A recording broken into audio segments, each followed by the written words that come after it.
Hello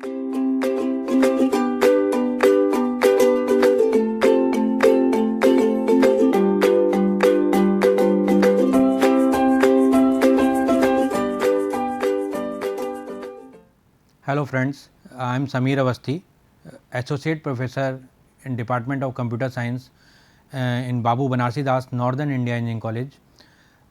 Today I am going to explain the object oriented system design, and my topic is the class and object diagram, terms, concept, modeling technique for classes and object diagram. Basically class and object diagram क्या होते हैं, इसको सबसे पहले explain करते हैं. A class diagram is a diagram that shows a set of classes, interfaces and collaborations and their relationship. Graphically a class diagram is a collection of vertices and arc. Class diagram commonly contain the following things. Class diagram अभी मैंने आपको previous slide में समझाया है क्या होता है. तो इसके अंदर क्लासेज ये किस तरीके से मेंटेन होता है और इसमें क्या क्या होता है, क्लासेज, इंटरफेसेज, कोलैबोरेशंस, डिपेंडेंसी, ये सारी चीज़ें इसका पार्ट हैं क्लास डायग्राम का. Now class diagram are use to model the static design. जैसा आप जानते हैं कि क्लास डायग्राम स्टैटिक डिज़ाइन को रिप्रेजेंट करता है. Class diagram are use to model the static design view of a system. This view support the functional requirement of the system and the services the system should provide to its end user. When we model the static view of a system, we will typically use a class diagram in one of the three way. Basically होता क्या है, exact picture क्या है, हम जब class diagram बनाते हैं तो क्लास डायग्राम को हम बनाते समय तीन तरीके से हम क्लास डायग्राम बना सकते हैं. अभी क्लास कैसे यूएमएल डायग्राम में क्लास को कैसे शो करते हैं मैंने आपको बताया मेरे प्रीवियस वीडियो में. अब यहाँ पे क्लास डायग्राम को हम किस तरीके से रिप्रेजेंट कर सकते हैं. First is the two model the vocabulary of a system. First way of describing a class diagram. Second is the model a simple collaboration. And third one is to model a logical database schema. These are the three ways in which we can typically use the class diagram. Now class diagram में सबसे पहला जो way है उसमें to model the vocabulary of a system. इसका क्या meaning है. Basically modeling the vocabulary of a system involve making a decision about which abstraction are a part of the system under consideration and which fall outside its boundary. You use the diagram to specify these abstraction and their responsibility. तो vocabulary of system इस तरीके से represent करने के लिए basic जब भी हम क्लास बनाते हैं तो एक एब्स्ट्रैक्शन प्रोवाइड किया जाता है. ये आपको पता है. एब्स्ट्रैक्शन मीन्स हम वही चीज़ केवल आप एंड यूजर को प्रोवाइड कराते हैं जो उसको ज़रूरत होती है. और उसके बाद जैसे कार का एग्जाम्पल है, मैंने एक क्लास बनाई. This is example of model of the vocabulary of a system. इसमें मैंने एक क्लास बनाई.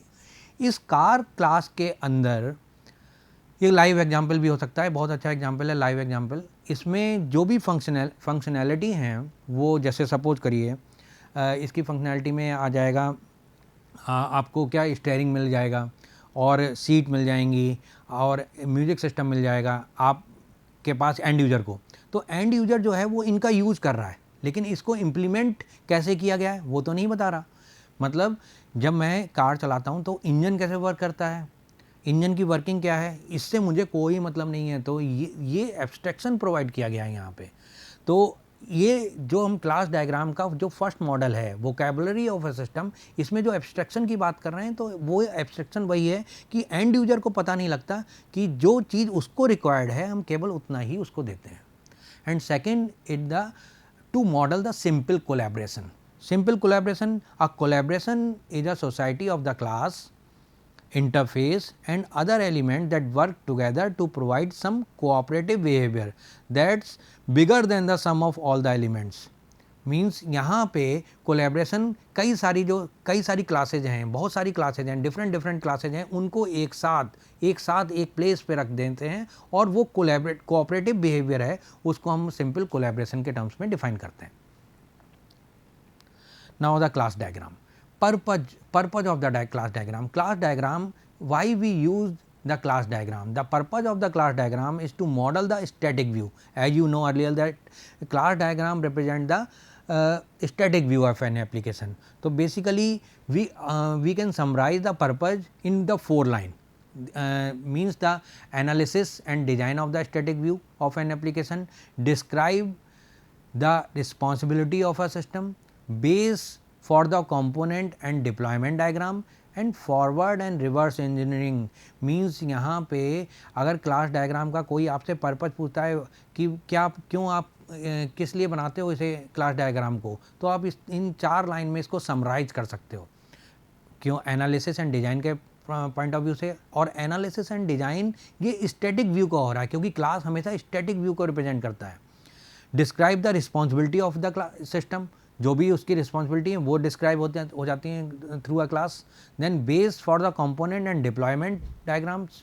ठीक है, ये भी जब हम कंपोनेंट डायग्राम या डिप्लॉयमेंट डायग्राम बनाएंगे उसके लिए भी बेस कहाँ से होगा? क्लास डायग्राम के थ्रू मिलेगा. Forward and reverse engineering with the help of the class diagram. तो ये 4 पॉइंट्स जो हैं वो इसके थ्रू हम समराइज कर सकते हैं. Now going toward the how to draw a class diagram. सबसे पहले एक समझने वाली बात यह है कि क्लास डायग्राम को समराइज कैसे ड्रॉ करेंगे. Class diagram is basically a graphical representation of static view of the system and represent different aspect of the application. The following points should remember while drawing a class diagram. Class diagram बनाने से पहले आपको कुछ points हैं वो याद करके रखने हैं. फर्स्ट पॉइंट क्या है, इसको रिमेंबर कर लीजिएगा, तभी अगर आप इसको याद नहीं रखेंगे तो आप क्लास डायग्राम नहीं बना पाएंगे. First is the name of the class diagram should be meaningful to describe the system. अगर आप कोई क्लास डायग्राम बनाने जा रहे हैं, उसका नाम उसको रिप्रेजेंट नहीं करता क्लास को, तो फिर पहले ही फर्स्ट इंस्टेंस में ही क्या होगा, हम कन्फ्यूजन क्रिएट हो जाएगा. इसलिए जो फर्स्ट है, name of the class diagram should be meaningful. Okay, then second is the each element and their relationship should be identified in advance. जो भी एलिमेंट उस क्लास के अंदर है और उसकी जो भी रिलेशनशिप है वो पहले से ही आइडेंटिफाई कर लेनी चाहिए आपको. Use notes when ever required. Note का भी हम यूज करते हैं, तो जहाँ पे भी क्लास में नोट्स का यूज़ करना है आपको नोट्स यूज करके दिखाने होंगे. At the end of the drawing it should be understandable to the developer और कोडर. आपने क्लास डायग्राम बनाया, UML डायग्राम क्लास का बनाया और वो कोडर को आप नहीं एक्सप्लेन कर पा रहे हैं या अंडरस्टैंडेबल फॉर्म में नहीं है कोडर के लिए, तो वो यूजलेस है क्लास डायग्राम. तो यहाँ पे ऐसा क्लास डायग्राम बनाना है जो डेवलपर के पॉइंट ऑफ व्यू से, कोडर के पॉइंट ऑफ व्यू से भी उसको समझ में आए. And finally, before making the final version, diagram should be drawn on the plain paper and reworked as many times as possible to make it correct. कहने का मतलब ये है कि आप जब भी क्लास डायग्राम बनाएं तो पहले उसको बना के देख लें पेपर पे, देन आफ्टर उसका फाइनल करें. अदरवाइज क्योंकि उसमें जितनी भी एंटिटी हैं, जितने भी रिलेशनशिप्स हैं, अगर जब आप एक पेपर पे पहले से बना के रखेंगे तो वो सारी चीज़ें क्लियर हो जाएंगी स्टूडेंट को. नाउ क्लास डायग्राम, इसके कुछ एग्जाम्पल के थ्रू हम समझते हैं कि किस तरीके से क्लास डायग्राम में हमने इसको बना सकते हैं. The following diagrams is an example of an order system of an application. This describe a particular aspect of the entire application. First of all, order and customer are identified as the 2 element of the system. They have one to many relationship because a customer can have multiple order. एक customer जो है वो कई सारे order form कर सकता है, तो कस्टमर हैव मल्टीपल ऑर्डर, तो 1 to 1 मैनी रिलेशनशिप हो गई. Order class is an abstract class and it has 2 concrete class inheritance relationship. तो यहाँ पे 2 रिलेशनशिप आ रही हैं, एक 1 to 1, 1 to मैनी और एक इनहेरिटेंस रिलेशनशिप भी आ गई है. स्पेशल ऑर्डर या नॉर्मल ऑर्डर है, कौन सा है, तो उस वाली क्लास के लिए हम इनहेरिटेंस रिलेशनशिप भी यूज कर सकते हैं. And the 2 inherited class have all the property as the order class. In addition they have additional function like dispatch and receive. ये मैं आपको अभी नेक्स्ट स्लाइड में ये देखिए, ये इसका पिक्चर है. अब यहाँ पे मैंने क्लास डायग्राम को रिप्रेजेंट कर रखा है, तो कितने मैंने यहाँ पे एक क्लास क्या रखी है, customer class, then other one is the order class, then other is the special order and the normal order.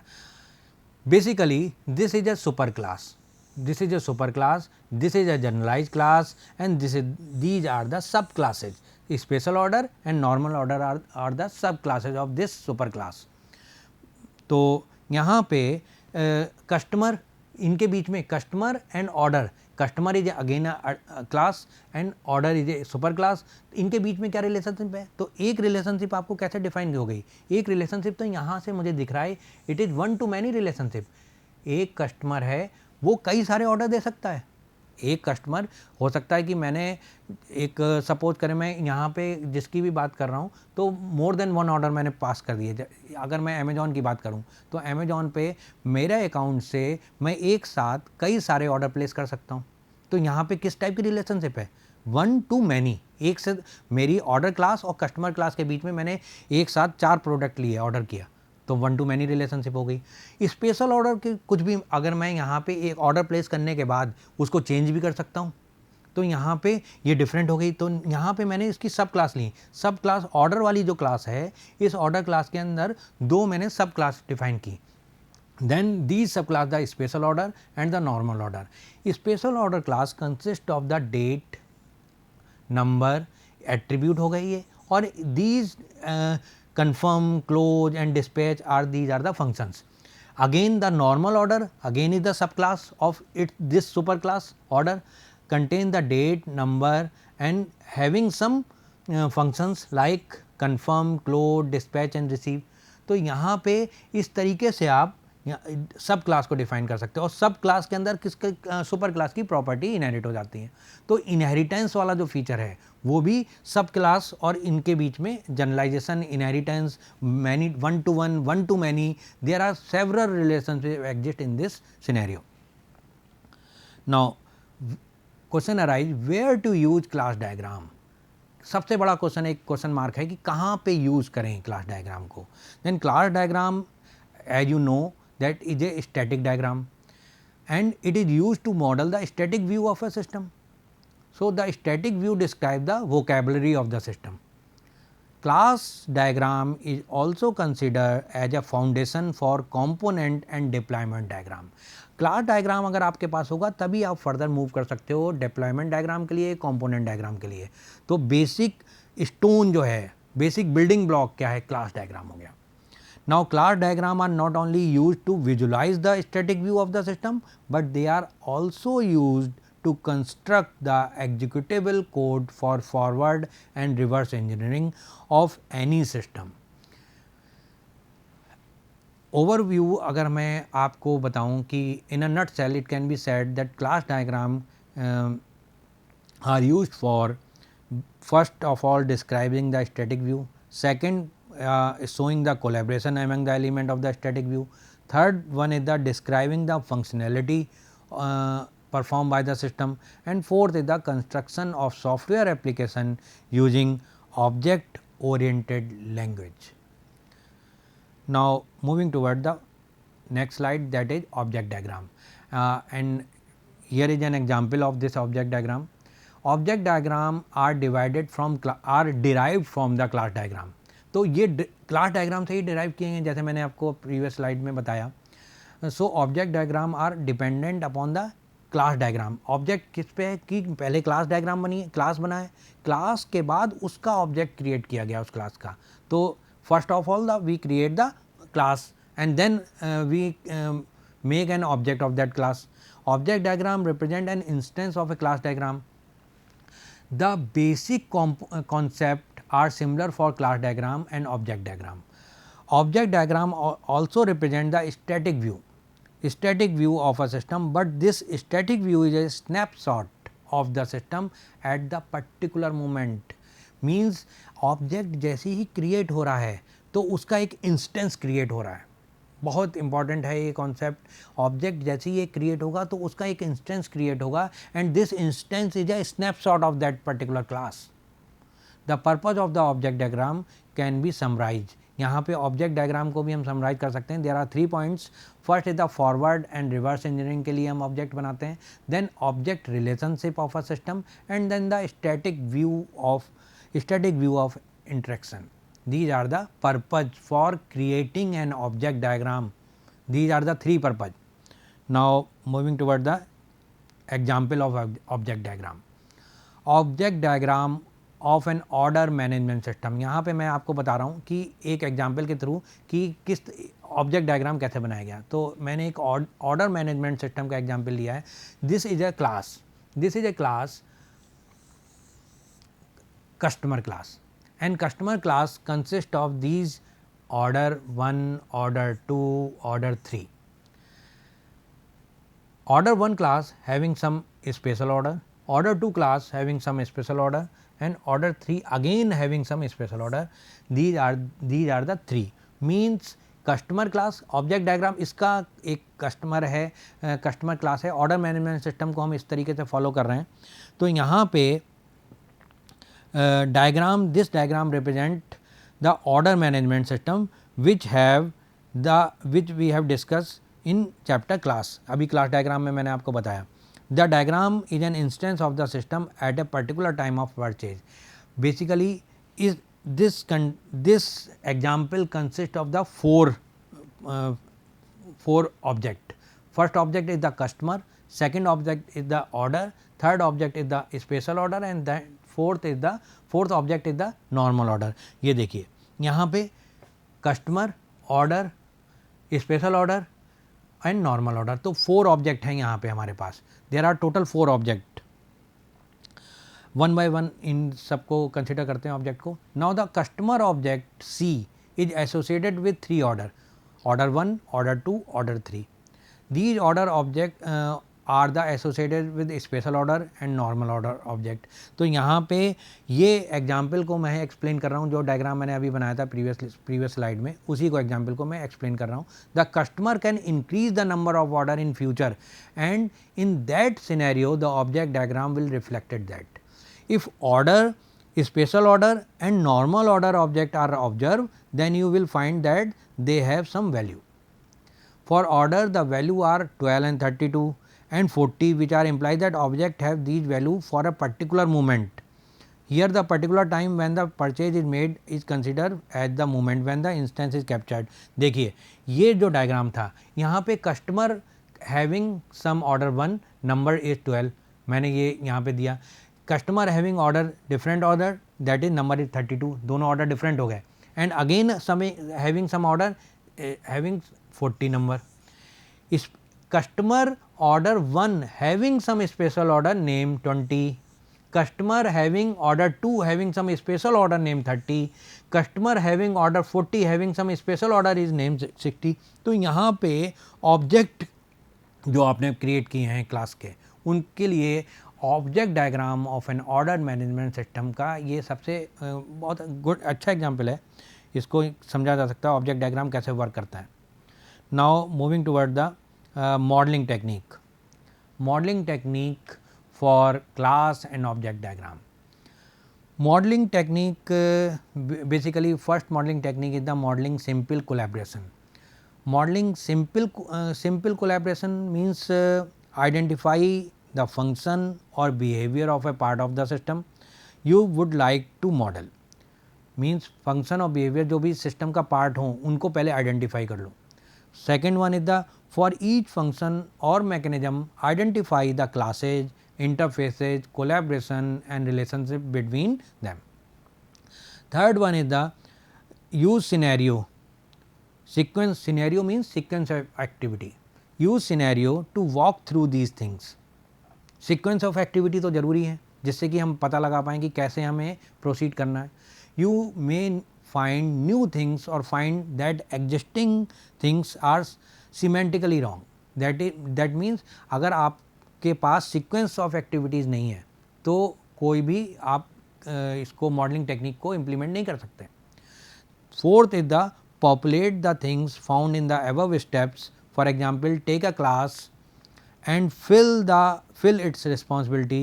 Now convert these responsibilities into attribute and operations. This is the first modeling technique used for class and object diagram is the simple collaboration. Now moving toward the second technique, modeling technique, that is logical database schema. पहली हो गई collaboration, simple collaboration technique, and second one is the logical database schema. In logical database schema, identify the class whose state must be saved over the lifetime of the application. तो हमें ऐसी classes बतानी पड़ेंगी जिनकी state जो है through out the application वो रहता है, रिजर्व रहता है, सेव रहता है. तो सबसे पहले उनको आइडेंटिफाई करनी पड़ेगी, उन क्लासेस को आइडेंटिफाई करना पड़ेगा. Create a class diagram and mark these classes are persistent by using tagged value. तो हमें सबसे पहले आइडेंटिफाई करना है और उसके बाद उसको जो भी क्लास, जो परसिस्टेंट क्लास हैं उनको टैग कर लेना है, मार्क करके, है ना. This is the second point. Now provide the structural details for these classes like the attribute association with other classes and the multiplicity. Fourth is the minimize the common pattern which complicate the physical database design like cycle association, one-to-one association and n-array association. Last point is provide the behavior for these classes by listing out the operations that are important for data access and integrity. These are the 5 points for modeling logical database schema modeling technique. Means अगर आपको ये चारों point clear हैं तो मैं इसमें एक example के थ्रू आपको बता देता हूँ कि किस तरीके से आप यहाँ पे मॉडलिंग टेक्निक अप्लाई करेंगे, ऑब्जेक्ट डायग्राम बनाएंगे. तो इसमें सबसे पहले ये जो एग्जांपल था इसको ही एक्सप्लेन कर देते हैं, दिस एग्जांपल. ओके, नाउ इसी एग्जांपल में मॉडलिंग टेक्निक के दोनों पार्ट में अप्लाई करता हूँ. First part is this is the simple collaboration and second is the logical database schema. इसी के थ्रू तो ये जो एग्जांपल है इसी को एक्सप्लेन करते हैं ऑब्जेक्ट डायग्राम को. Object diagram of an order management system में मैंने यहाँ पे जो 4, अब ये देखिए इस डायग्राम में मेरे पास customer, order, special order, customer है, ऑर्डर है, स्पेशल ऑर्डर है एंड नॉर्मल ऑर्डर है. 4 ऑब्जेक्ट मेरे पास हैं. इन चारों ऑब्जेक्ट के लिए मैं किस तरीके से डिफ़ाइन कर रहा हूँ ऑब्जेक्ट डायग्राम. सबसे पहले मैंने customer object C is associated with 3 object. देखिए O1, O2 and O3. Customer order 1, O1, O2 and O3. मेरे पास जो कस्टमर है C है, इसको मैंने इस तरीके से रिप्रेजेंट कर रखा है. This is O1, this is for O1, O2 and O3. There are 3 order basically. अब यहाँ पे मैंने इसमें जो 3 ऑर्डर लिए हैं, इन तीनों ऑर्डर में जो ऑर्डर 1 है उसके लिए मैंने नंबर क्या दे रखा है, 12. This consist of this O1 consist of number 12. This consist of 32 and this is for 40. Order 3 is 40. Again अब देखिए ये जो मैंने इस क्लास कस्टमर के लिए जो ऑब्जेक्ट यहाँ पे डिफ़ाइन किया, object diagram for order management system, customer class में ऑर्डर डिफ़ाइन किया. जो मैंने एक आपको बताया था कि अमेज़ॉन पे मैं गया और अमेज़ॉन पे मैंने डिफरेंट ऑर्डर प्लेस कर दिए. तो यहाँ पे रिलेशनशिप भी आप डिस्क्राइब कर सकते हैं. उसके साथ कौन सी होगी, 1 to many रिलेशनशिप हो जाएगी. एक ऑर्डर आपने जो नंबर 12 था इसके साथ में एक ऑर्डर स्पेशल ऑर्डर अटैच है, दैट इज नंबर 20. तो यहाँ पे इसको कैसे डिफाइन किया गया नंबर 20 को. The customer has the following 3 order with different number 12, 32 and 40. 12, 32 and 40 for the particular time consider. किसी पर्टिकुलर टाइम में ये 3 ऑर्डर मेरे पास थे, 12, 30 and 40. The customer can increase the number of order in future and in that scenario the object diagram will reflect that. अब मेरे पास क्या हुआ कि customer can increase the number of order in future. ये जो number of order हैं इस particular order में मैं ऑर्डर बढ़ा सकता हूँ, है ना. ऑब्जेक्ट डायग्राम में किसी भी क्लास का कोई ऑब्जेक्ट क्रिएट किया उसके बाद में उसमें मल्टीपल इंस्टेंस क्रिएट कर सकते हैं उस क्लास के. तो यहाँ पे ये जो स्पेशल ऑर्डर है ये number of order at the run time पे ये ऑर्डर इंक्रीज किए जा सकते हैं किसी ऑब्जेक्ट के। सपोज करिए एक पर्सन क्लास है, पर्सन क्लास के डिफरेंट मेरे पास इंस्टेंस क्रिएट कर रखे हैं, राम है, A person B person C and so on. तो मैं किसी भी पर्टिकुलर इंस्टेंस पे उसके ऑब्जेक्ट और भी क्रिएट कर सकता हूँ, मल्टीपल ऑब्जेक्ट क्रिएट कर सकता हूँ।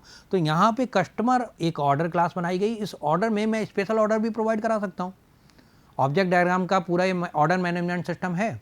तो यहाँ पे ये particular special order number 20 order 12 के लिए, नंबर 12 के लिए प्रोवाइड किया गया। Again order number 32, this order number 32 again some special order that is 30, order number 30, इसके लिए 12 के लिए 20 था। नाउ फॉर ऑर्डर नंबर 40 एक नॉर्मल ऑर्डर प्लेस है जो कि जिसको हम बोल रहे हैं 60। तो यहाँ पे इसका क्या है, ऑब्जेक्ट डायग्राम को कैसे रिलेट कर सकते हैं, कोई भी आपने क्लास बनाई थी, उस क्लास के साथ आपने उसके ऑब्जेक्ट क्रिएट किए थे, वो ऑब्जेक्ट क्रिएट करने पे वो एक साथ कई सारे ऑब्जेक्ट आप क्रिएट कर सकते हो, डिफरेंट इंस्टेंस क्रिएट कर सकते हो। जब आपने डिफरेंट इंस्टेंस क्रिएट किए हैं तो वो डिफरेंट इंस्टेंस पर्टिकुलर टाइम पे, रन टाइम पे अचानक ही आपको पता लगा कि आप रिक्वायरमेंट है कि कुछ 2 इंस्टेंस और क्रिएट करने हैं, तो वहाँ पे भी आप क्रिएट कर दोगे। बिल्कुल उसी तरीके से जैसे इस कस्टमर में ऑर्डर नंबर 12 के साथ मैंने एक स्पेशल ऑर्डर 20 दिया, ऑर्डर नंबर 32 के साथ मैंने एक स्पेशल ऑर्डर 30 दिया, ऑर्डर नंबर 40 के साथ मैंने एक स्पेशल ऑर्डर 60 दिया। इस तरीके से हम इसे रिप्रेजेंट कर सकते हैं। Okay, now object modelling technique मैंने आपको बताया। मॉडलिंग टेक्निक में बेसिकली 2 मॉडलिंग टेक्निक हैं, सिंपल कोलैबोरेशन मेथड है, और सिंपल कोलैबोरेशन मेथड में आपको सबसे पहले आइडेंटिफाई करना है फंक्शन का बिहेवियर और जिसको आपको मॉडल करना है। तो फंक्शंस और behaviour of the part of a system you want to model, सबसे पहले उसको आइडेंटिफाई करेंगे। जब आइडेंटिफाई कर लेंगे आप, तब उसको आप सिंपल उसके कोलैबोरेशन यूज कर सकते हैं, मॉडलिंग स्टार्ट कर सकते हैं। फॉर ईच फंक्शन और mechanism identify the classes, interfaces, collaboration and relationship between them. ये सारे स्टेप्स जो है 4 स्टेप्स हैं, ये आपको यूज़ करने हैं इसमें object modelling simple collaboration technique के लिए। Now moving toward the modelling and logical database schema. Logical database schema के लिए आपको ये 5 पॉइंट्स यूज़ करने हैं। सबसे पहले आइडेंटिफाई करना है आपको वो class that must be saved over the life time, जो कि पूरे समय के लिए उस एप्लीकेशन में प्रेजेंट हैं। ऐसी क्लासेज कौन कौन सी हैं ये पता लगाना है। तो कई सारी क्लास होंगी, वो क्लास पता लगाना है जो throughout the application exist कर रही हो, उसको आप मार्क कर लीजिए। Mark create the class diagram, और उसको मार्क करने के बाद उसका क्लास डायग्राम बनाइए। Create a class diagram, mark these classes at persistence by using the tag value. तो आप मार्क कैसे करोगे, टैग वैल्यू के थ्रू मार्क करोगे। यहाँ पे जो एग्जिस्ट कर रही हो क्लास उसकी बात हो रही है। तो लॉजिकल डेटाबेस स्कीमा के लिए मॉडलिंग अगर हमें लॉजिकल डेटाबेस स्कीमा के थ्रू करना है तो हमें सबसे पहले ऐसी क्लास फाइंड आउट करनी है जो over the through out the use कर रहे हो हम, उसके बाद फिर उसको हम टैग कर लेंगे, मार्क कर लेंगे। और ये सारे पॉइंट मैं आपको ऑलरेडी एक्सप्लेन कर चुका हूँ, होपफुली ये आपको अच्छे से समझ में आया होगा। And these are the references, James Rumbaugh, object oriented modelling and design technique, PHI publication. Thank you.